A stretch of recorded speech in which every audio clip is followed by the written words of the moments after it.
Hey, divisional round recap time, plus a conference championship preview. Welcome to the FTN Fantasy Schatz and Tanier NFL podcast. I am Aaron Schatz. He is Mike Tanier, and he is freezing.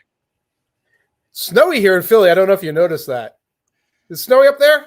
It's snowy up here, but you wouldn't notice it because we were not on the television. We were not on TV. There was not a game here yesterday. No, there was not, but there was a game on the television you could watch. You know that. Yes, and it had snow. There were two games with snows, in fact. Welcome, everybody. Of course, you can ask questions and make comments if you are watching us live. We are brought to you by Underdog Fantasy. They offer a new customer FTN special with up to $1,000 on your first-time deposit.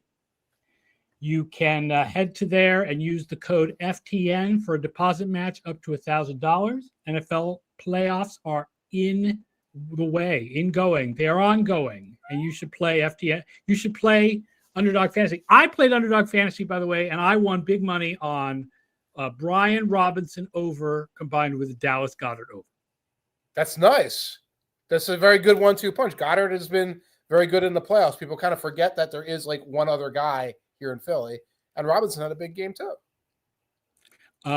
So Light That Burns from the Sky says, are you guys set on the Eagles versus most likely the Chiefs and maybe the Bills in the Super Bowl? I mean, I think everybody agrees that as long as Jalen Hurts is healthy, the Eagles are properly favored in the NFC Championship game. Agreed.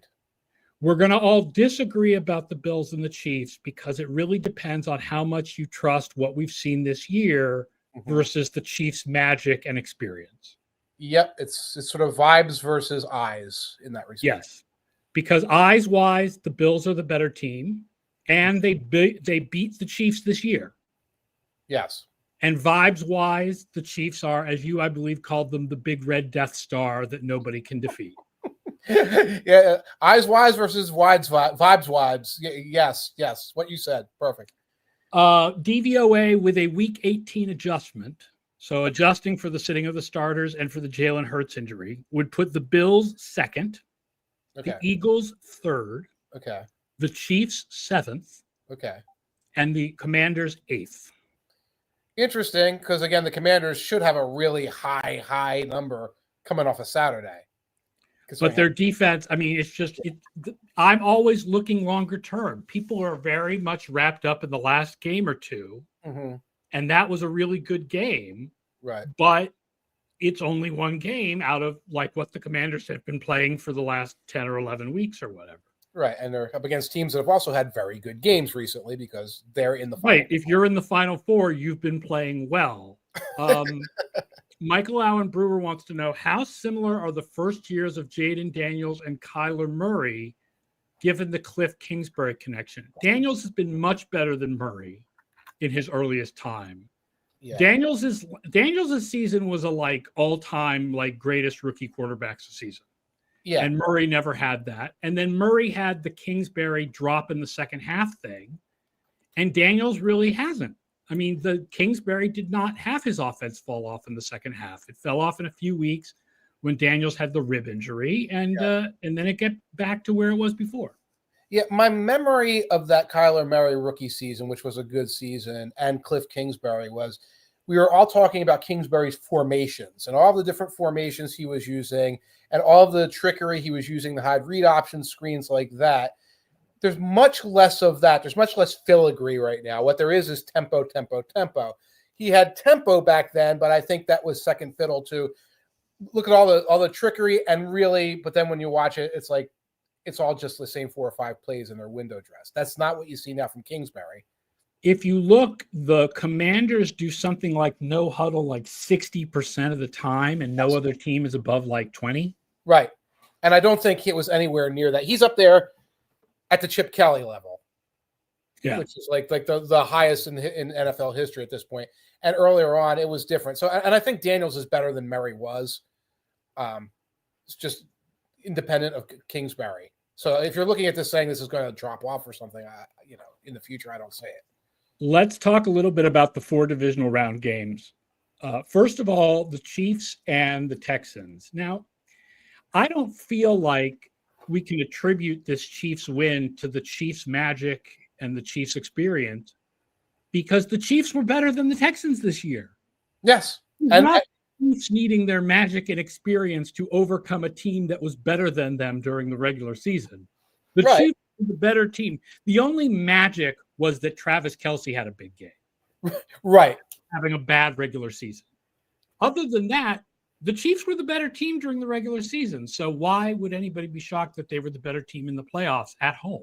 Right. And they were the better team in that game throughout that game. And you can possibly talk to about some things like experience when the Texans started mismanaging the clock and looking like they were coming unglued at the end. A little bit like that. But yes, there was not some sort of weird miracle in that game, nor was it a game that was unduly decided by the officiating. Yeah, I am not a big fan of the Chiefs and the referees idea. The idea that the NFL is specifically rigging things for the Chiefs. I mean, what I said online was why? Right. Where is the money? I don't understand where the money is in rigging things for the Chiefs. Because first of all, the complaint that they rigged things for Mahomes and the Chiefs started before Taylor Swift. Correct. So it's not they're trying to get the Taylor Swift people to follow the NFL. Right. That's not where the money is. Right. I guess it could be the idea that a team that wins 3 straight Super Bowls makes you more money than Detroit winning it for the first time or Buffalo winning it for the first time. But I don't know if that would really make them more money. Like, I just don't understand why. What I do know, here's what I know. Home teams get fewer penalties than road teams. Mm-hmm. I believe that is true in all sports. And superstars tend to get the benefit of the doubt a little bit. Yes. And I believe that is true in all sports. Right. That doesn't mean rigging things for the Chiefs, because the same thing is true of any home team with a superstar in any sport. Right. We are denizens of planet Earth. This has been going on. There's an element of human nature and psychology behind what happens. By the way, who are the announcers? It was Aikman and who it was Aikman and Buck.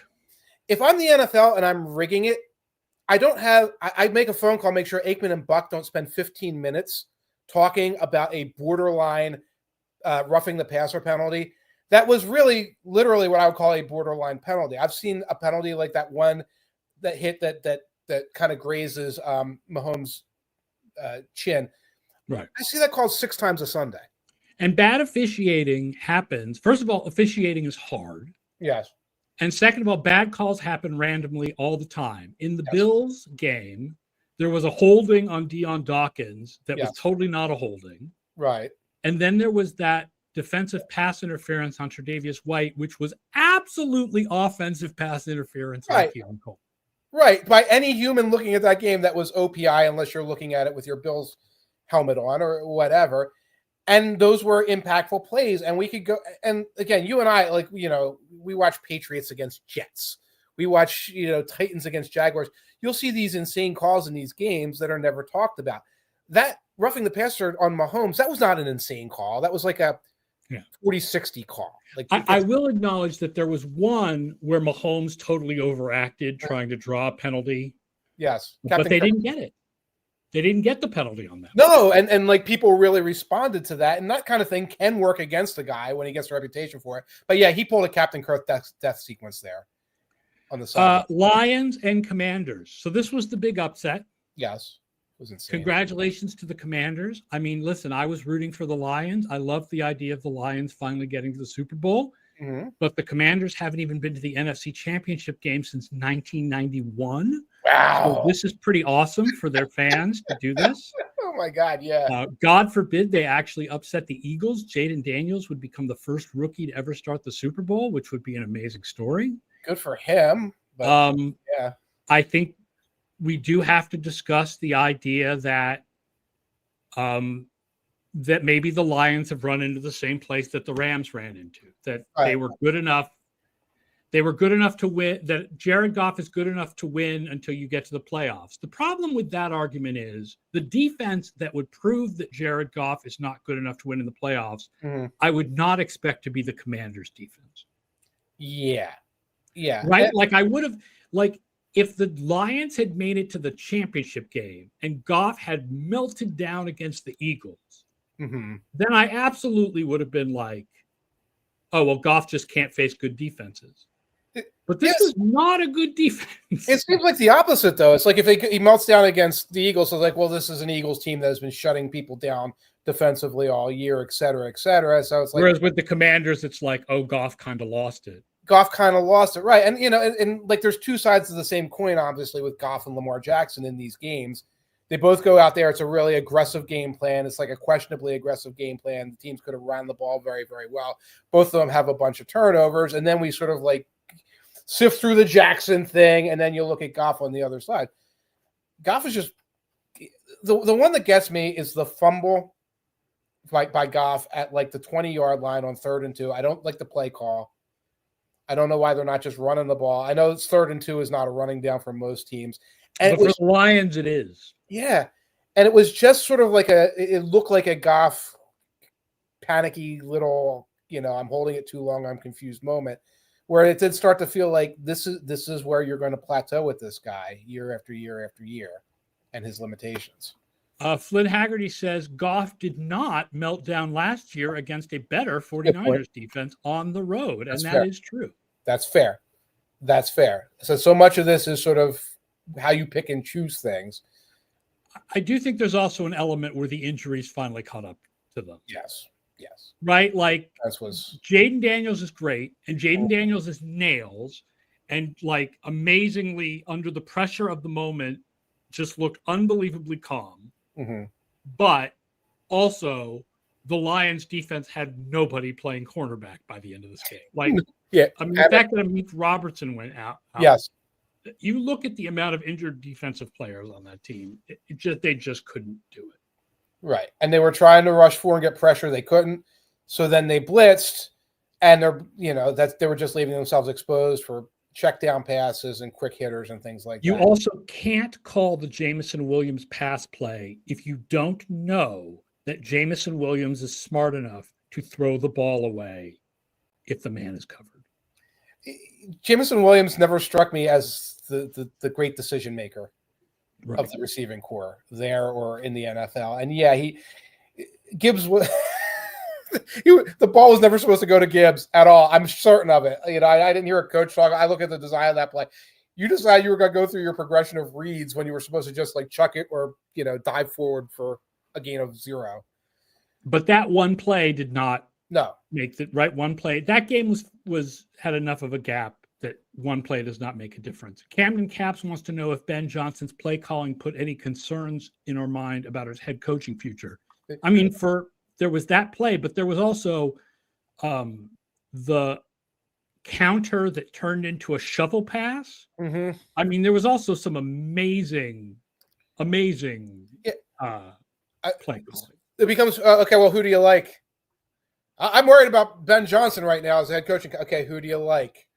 Name who you like. Better, right? I mean, my worry about Ben Johnson as a head coaching candidate is being a good offensive coordinator does not mean you're a good head coach, but it does mean you're a good head coach candidate. So, right. I don't understand the idea that he's going to choose the Raiders. That seems crazy to me. Maybe that's Tom Brady making a phone call. Of all the teams that he has open to him, he's going to choose one that doesn't have a quarterback. Like that. I mean, apparently this is real, but I'm shocked. It's got to be Brady on the phone, like giving him a hard sell or something like that. But we do, and I was joking around on the DVOA Discord earlier, and like we do reach the point where, 22 of the NFL's head coaches all need to be fired, and also all of their coordinators are frauds. That's like, okay, who do you think's going to run? Who do you think's going to run the show, guys? Like these are the guys. This is the job. It's hard. I think Johnson is the best candidate, and we're basing that on his job as a coordinator and a play caller, but we don't have anything else to base it on. I mean, Camden Cap says the Raiders have the most freedom, and he can pick the quarterback. They would have to trade up for him to pick the quarterback. 6, aren't they? Aren't they 6th overall? So in other words, I mean, if he wants one of the top couple quarterbacks, he needs to trade up in a year that's not a good year for quarterbacks, and the free agency is not like crawling with quarterbacks. So it is not. No, maybe he wants to go grab Darnold or something like that. He's got a plan like that. Mike Roosh wants to know how sustainable is the Commanders' 4th down aggressiveness. the aggressiveness itself is sustainable. The success is likely not, but they can still have a lot of success. Like if they all of a sudden are only getting 67% of their fourth downs, the aggressiveness is still smart. Right, that's it. Like fourth and short, I think the default, if it's 4th and 1, the default's like 65 or 67%. Yeah. And if you're doing it at 80%, but then you go down to 60%, you're still should be going for it. You will note Eagles did a very good job in short yardage against the Rams yesterday. A couple of important stops, not just the big one at the end by Jalen Carter, but some run stops along the way. They're a pretty good team at preventing power success on the other side. So that's something that could help the Eagles in that matchup. Rams and Eagles, it was surprising to me that the post-game win expectancy came out at 16.7% or something for Philly. It's because so much of the value for the Eagles was wrapped up in 2 long touchdown runs. Or 3, if you count Jalen Hurts. There wasn't like the kind of consistent success rate that you normally see from the Eagles. But does this make me worried about the Eagles going forward? No. If Hurts is okay, the Eagles are rightly favored in the NFC Championship game. So it was a reverse. The Rams were expected to win? The Rams were expected to win by the post-game win expectancy. By how much? Like 83% or something. Wow. Usually all other things being equal, the team that passes better will win over the team that runs better. And they passed better. So much of that was locked up in their final 2 drives. So much of their passing success was locked up in the final 2 drives. Which, I mean, got them close, though. Got them close to winning the game. Yeah. Like if that game, how much would you have lost it if that game had been lost because Elliott missed 2 XPs? Oh, terrible things would have happened here in Philly. Things would have been bad. It'd be very bad. But I mean, they pulled it out, and I mean, it was a great performance from the Rams. I was shocked that they were getting so much penetration in the pass rush, although also Hurts was holding onto the ball. Yes, I felt a little bit too long. It was a combination of both of those things. But then again, we keep talking about like they're going to get to the Commanders. The Commanders' pass rush is nothing compared to the Rams' pass rush right now. No. And kind of the way the Rams play defense, they are shooting gaps hard on the defensive front. So you get the sacks, but that's where you get some of your gashes where there's not as much behind these guys, and these guys are going upfield, and you can run a little counter against them. But you're right. Commanders you're talking about, you do have very strong defensive tackles for the Commanders. Obviously, Fowler and Armstrong had pretty good years. It's not the same defensive front. And the Eagles have faced it and got rushing success from Barkley against it very recently. Finally, the Bills and the Ravens, which I think really lived up to the hype. That ending was unbelievable. I feel terrible for Mark Andrews. Yeah. The first point I will make, which I didn't make online, is that if Mark Andrews catches that 2-point conversion, the Bills have the ball and 1:33 to get into field goal range. Yep. Okay? That thing was not definitely going to overtime. There is a good chance that Josh Allen gets the 40 yards that he needs to get into Tyler Bass's range and win that game. They'd probably be running the ball and be able to do it. In fact, that's enough time that if it was a Chiefs game, the Bills would score, and then the Chiefs would come back and score and beat them. Yes, and 2 timeouts, someone points out. So 2 timeouts, right. The second thing I'll say is people have been cracking on me about the Ravens being number 1 in DVOA, and this is another year where the number 1 team doesn't win. The number 1 team losing to the number 4 team from the regular season on the road without their best wide receiver due to injury by 2 points, I do not think is proof that DVOA is wrong. Shame on you. About the Ravens. Shame on you. I will admit, listen, the fact that the Ravens have had 3 teams in the last 6 seasons that appear among the best DVOA teams of all time and did not make it to the Super Bowl. Does make you wonder, what am I missing? The problem is that it makes you wonder, what am I missing? There's nothing that ties the 3 teams together other than the coach and the quarterback. You can't put in a Lamar Jackson. I don't like Lamar Jackson personally variable. Like the 3 teams, the things that like the penalties from this year was not a problem last year. Correct. And the idea that I might have overrated special teams in the past was not a problem this year. Like any reason that you might think DVOA was overrating the Ravens unless you want to say that big wins over good teams are overrated, which is a kind of crazy statement. Because then how do we get to here? Because this was a big game, and being able to beat a good opponent, should be an indicator of your ability to beat. So I would love to find the thing that ties those Ravens teams together and would help me to improve my formula to be more predictive for the playoffs. But I found it. I found the missing variable, which is Bills fans being permanently aggrieved online all the time. Yes, that's the other problem that I've had with this game is the Bills fans pulling out. And Josh Allen, what it started with, I posted because Josh Allen said in the interview after the game that people said the Bills had no talent. Oh, yeah. That I remember. And what it turned out is that there are some people who said that the AFC East was going to be a tough division and that the Bills might finish third. And apparently Emmanuel Acho said something. Oh. Which I guess it counts as people because he is a person. I'm stuck in the I'm always stuck in the same camp with the guy. It's hard, okay? It's I mean, look, I will fully admit I was one of the people who thought Miami would be really good. Agreed. That seemed reasonable. I was not one of the people who thought the Jets would be really good. Yeah, But I think the idea, someone posted how unbelievably wrong people were because some website or something had the Bills going 9-8. Right. That's very different from no talent. Right. No talent is the 1976 Tampa Bay Buccaneers. And they even had Leroy Selman. Yeah. I feel like we're stuck sometimes arguing just against sort of like an angry feeling that doesn't reflect like no one of any substance thought that the Bills were anything other than Super Bowl contenders. We talked about their receiving core to a degree going into the season, and that's not necessarily an overwhelming strength for them. But this everyone doubted us thing, it's one thing for the players to say that because the players... Yeah, I know. Players are all hung up on that, and I understand it's how they psyche themselves up. Fans should not have to do that. No. But I think that's part of the mentality. Eagles fans obviously do that. We are all Rocky. We're always the underdog. We're always looking for someone to get ticked off about. Bills fans really, really do it. You guys are very noisy. I think part of it is you went from Brady to Mahomes.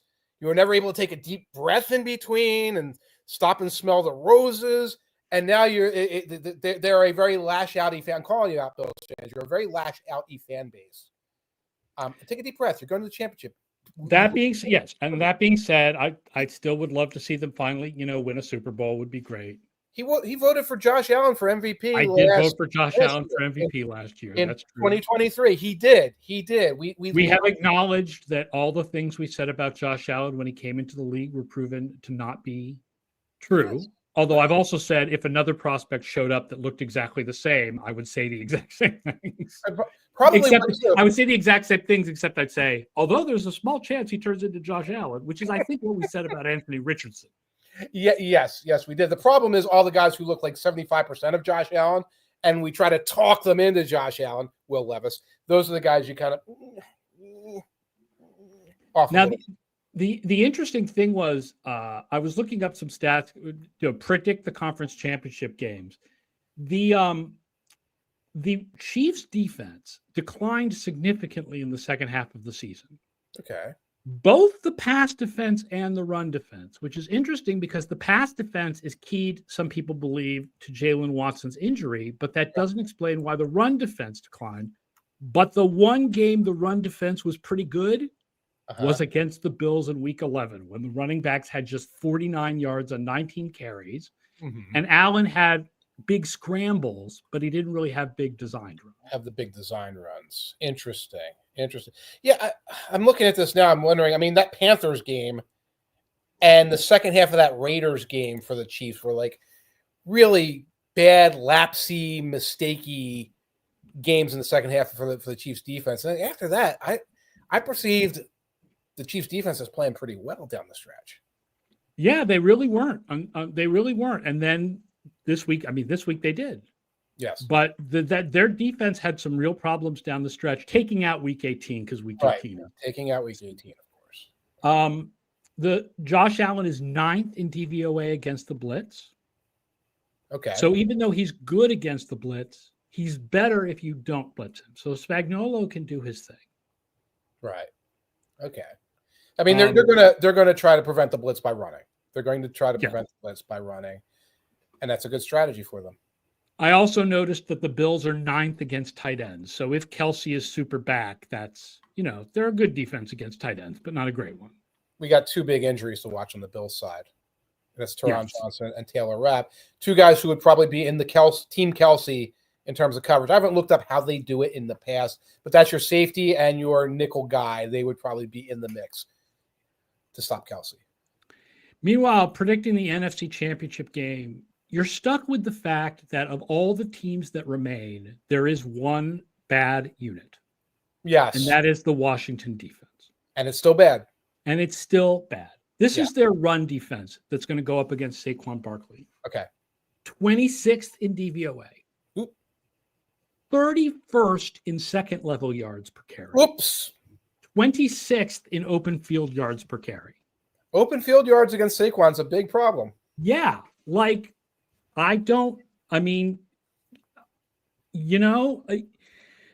fact is they did beat the Eagles. It was with Kenny Pickett at quarterback. Yep. But Daniels was phenomenal down the stretch of that game against the great Eagles defense. He could totally do it again, but it's hard not to think that the Eagles offense is going to be better than it was in that game a couple of weeks ago. Right. Because Pickett was just kind of firing the ball any old place. Saquon has a big game. That game also not only requires your typical Jaden Daniels fourth quarter last minute play, but the Eagles Devontae Smith dropping a pass that would have gotten the first down to ice the clock before that. There were a variety of things in that game that kind of went the Commanders' way that led to that. Commanders had a bunch of turnovers early in that game. Eagles couldn't pull away because of Kenny Pickett. And in the earlier game, the Eagles kind of walked away with that one pretty comfortably. That was during the Daniels rib injury time. We have a couple injuries to watch. One is Hurts. One is Quinn. Hurts is a big one. Hurts is a big one because it definitely looked like they were hiding him in the end of that game. They were hiding him at the end of the game. We're going to see where his mobility is. Quinyon Mitchell's one. And on the Commander side, Sam Cosmi, kind of the linchpin of their line, their Pro Bowl-ish guard, is out for the year. That might create a weak link, and a line that's played very well this year. One stat I looked up just doing a little bit of initial research on this game, Daniels only ranks 28th in DVOA against 2 high safeties. Oh. But what's interesting is that the Eagles were mostly a 1 high safety team this year, even with Fangio as defensive coordinator. How is that being covered? Like when the ball is snapped or I guess I'm not sure exactly, but that's what we have at the FTN is that they played more 1 high, which doesn't sound like a Fangio defense. Literally, if you say the quarterback goes under center or lines up in a shotgun, it's 2. But a lot of times, if you say at the snap, it will be a 1, and maybe that's when I haven't looked it up in any other source, but. I mean, the Eagles they like sending C.J. Gardner-Johnson up as soon as possible from that shell. So that might be what we're tracking, but they may want to do that less because that may be a problem for Daniels. Although C.J. DJ had a really good game against Daniels until he got ejected for saying something. YouTube user says, no tush-push, no mobility, and Hurts hasn't looked right since the concussion. I think Hurts looked fine. Yeah. Until the shoulder. And then there was a question about whether he could do the tush push and the mobility. And he looked okay. It was a shoulder, right? Like he looked good. Knee. Well, you mean what was the injury? It's a knee. Okay. It was a knee. He looked good for big chunks of the wild card game. He looked good in that game. I mean, A.J. Brown catches that ball on the sidelines before halftime that he juggles before he goes out of bounds. Everything looks a little different. Hurts looked bad afterwards, after the injury, when it was also 2 inches of snow on the ground and he's trying to roll out and do stuff like that. It is a problem. The lack of a tush push until it was 4th down was a problem for the Eagles, and they had to settle for a field goal. All these things bear monitoring as the week goes on. Yeah. So we'll be back on Thursday to talk about it. We'll put together all the stats that we've got, and we'll get really into these final 4 and these last 2 games on Thursday at 11 a.m. On the next episode Maybe we'll have some coach hiring news. Now Johnson can. There may be some coach hiring news other than Vrabel. Maybe now that the Lions are free, Yep. let the coach hiring begin. Yes, let the cycle begin. All right, that does it for today. We will see you all on Thursdays. For Mike Tanier, don't forget his Substack, folks, miketanier.substack.com. I am Aaron Schatz. See you Thursday, 11 a.m. Eastern.